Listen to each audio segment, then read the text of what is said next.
Hey everyone, it's Michaela. Today I wanted to talk about my tips for passing your real estate examination the first time. So I passed my real estate examination the first time. There are two portions to the real estate examination, and I think it's that way for every state. There is the national portion and the state portion. On the national portion, I got a 69 out of 80, and on the state portion, I got a 34 out of 40. My worst subject by far on the state portion was the license law and rules of the Ohio Real Estate Commission. Like, it was really dry reading material. If you've seen any of my videos before, you might know that it took a really long time for me to actually get my real estate license, and that's not because I had trouble passing the exam or anything. It's more so like I started taking the real estate classes, and then I found a job, and then I got another job, and then I got another job, so I was working 3 jobs. And while doing the classes, I wouldn't recommend it, but it took me about a year and 3 months from the day I started the classes to actually taking my real estate exam and passing.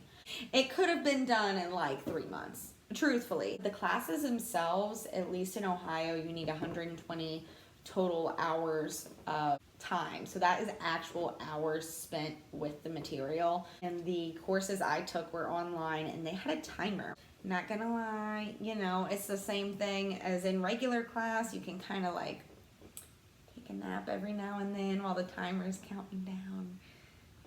So to get to the vegan meat and potatoes of this video, the courses. I took my courses through the CE shop. That's just ceshop.com, I think. I'll link it down below. I took the national and state required classes all on there. They also have a national exam prep ed that you can take after you finish primary courses. I personally did not like the way the CE shop had their classes set up. It was set up where you would read, and not a lot. It was just a little bit. You'd read a little bit, but they wouldn't even put it in front of you. You had to click on it specifically. So it was basically just a bunch of questions, question. And then to the side, reading material that you can click on that you're supposed to read and then answer the question. I didn't do that. Actually taking the courses, I'm not gonna lie, I half-assed them. I was just I'm gonna get this done. Just let me finish these stupid 120 credits of courses so that I can actually study what I need to study for the actual exam that matters, and then, get on with my life. Would I have probably had an easier time with the exam and was studying for the exam if I actually paid attention? Yes, but that's just not how I do things. I had all the classes actually done by January. So I started the classes in June of 2020. By January of 2020, I was done, which I think they expire in 6 months, which is probably why I finished them then. Master procrastinator. After you finish the classes, you have a year to take the exam. At least in Ohio, that's how it is. I'm not sure if that's everywhere. So it took me 8 months from actually finishing my classes to take the exam. Before taking the exam, I used the CE shop exam prep edge and followed that study plan for 2 weeks. So 2 weeks before my exam, I just studied the heck out of that exam prep. About 4 weeks leading up to the exam, I started listening to YouTube videos, different topics that I knew I was struggling with, types of estates, fee simple, less than freehold. Yeah, there's I really struggled with those and the definitions of what's what. Concepts, I had a pretty easy time with, but terms and definitions is what I struggled with, especially if they were all pertaining to the same concept, but not super different. So I watched a lot of YouTube videos defining those terms. I also watched a lot of just national exam prep. If you go into YouTube and type in real estate national exam prep, it'll come up with videos that are an hour long, 2 hours long. I would just hit play and then do dishes, or hit play and try to stretch, which, oh God, I need to do more. I'm achy bakey. Ow. Well, I would just do other things while listening to the exam prep. I don't know if that helped at all or not. I mean, kind of. It definitely helped me in identifying what concepts I was struggling with, because sometimes they'd say something and then I'd be like, oh, wait, really? So then I'd write it down on my phone and then know when I did my exam prep edge from the CE shop which topics to study more. I didn't like the CE shop in the way the course was presented, because it was kind of question after question after question. I would have preferred a video. Like, I would have preferred lecture, mini quiz. Lecture, mini quiz. Like, hour to 2 hour lecture, 20 question mini quiz. I would have preferred that. I don't like reading at all. But as far as like the exam prep edge goes, they had summaries of everything, and I did read through those. I read through each one like 2 to 3 times. Some of them I just kind of skimmed, but the ones I was having trouble with, I actually read. As far as going to take the exam, my tips for exam day, I was flustered on exam day. I was trying my best to not get flustered, but I was flustered. It was an hour drive from my house, which is fine. Like, that didn't really fluster me. That was kind of calming. And then I was like, oh, I know a restaurant around here. I'm going to go get food afterwards, even though I finished really early, so the place I wanted to eat wasn't even open and I had to leave. But I got flustered because the lady at the testing site she was not very nice. Once again, this is Ohio only. I'm not sure about other states, but they had a test-taking company do the test called PSI examinations. And so they administered the test.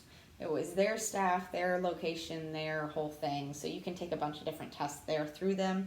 I think everyone I was there with was there for the real estate exam, though. At least like a couple of them from the conversations I overheard. But you've got to take 2 forms of ID. I thought that meant like a passport and a driver's license, or a driver's license and a social security card.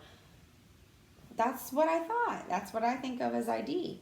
Well, apparently they meant you needed a driver's license and then like something with your signature on it.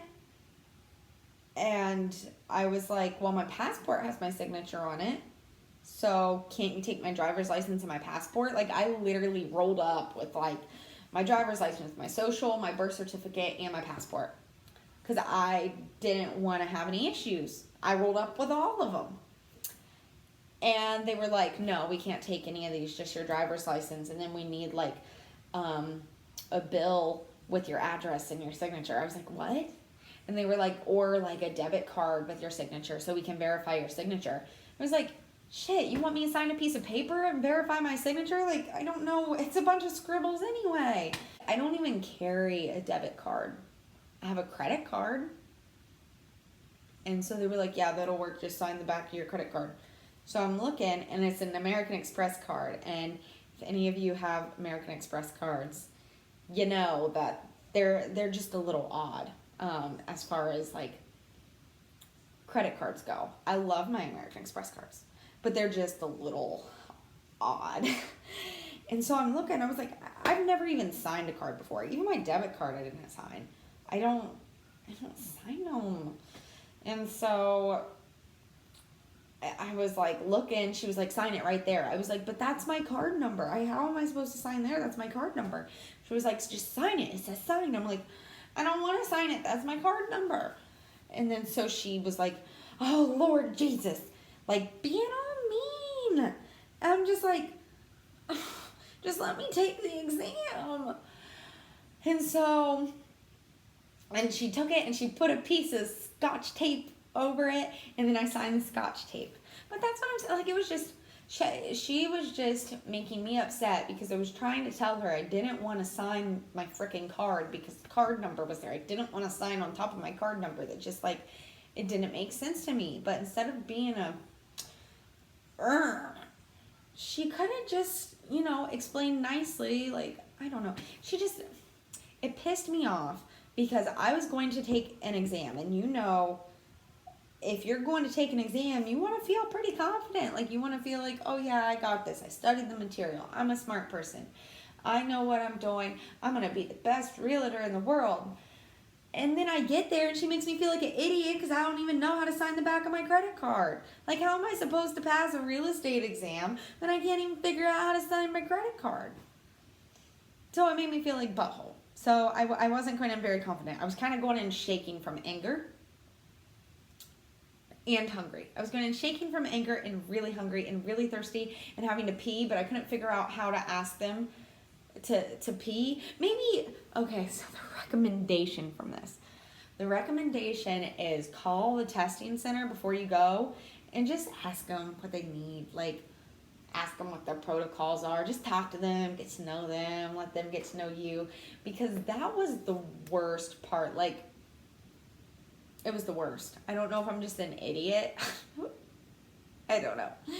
But I couldn't figure out how to go to the bathroom. I didn't want to stand up and just go because I didn't want them to think I was cheating or like not let me back inside the testing center. And I didn't want to raise my hand because I didn't know if they were actually paying attention to, you know, what's going on. Like, they say they proctor, but they're probably out there playing Candy Crush. I don't know. So I had a really bad testing experience, and honestly, a lot of the questions were confusing. I don't think they were purposefully trying to trip you up. Like, I've seen some people say on the study videos, like, oh, they purposefully try to trip you. Like, no, they don't purposely try to trip you. But the biggest thing with the exam questions that's different than the questions I used, or I saw at least on the CE shop, is there were multiple right answers, or like multiple answers that weren't necessarily like dead on right, but they're all like, yeah, like A, B, C, and D all kind of make sense. What do you want me to put? It's like a lot of the questions were like, what is the best type of cookie? A, oatmeal. B, chocolate chip. C,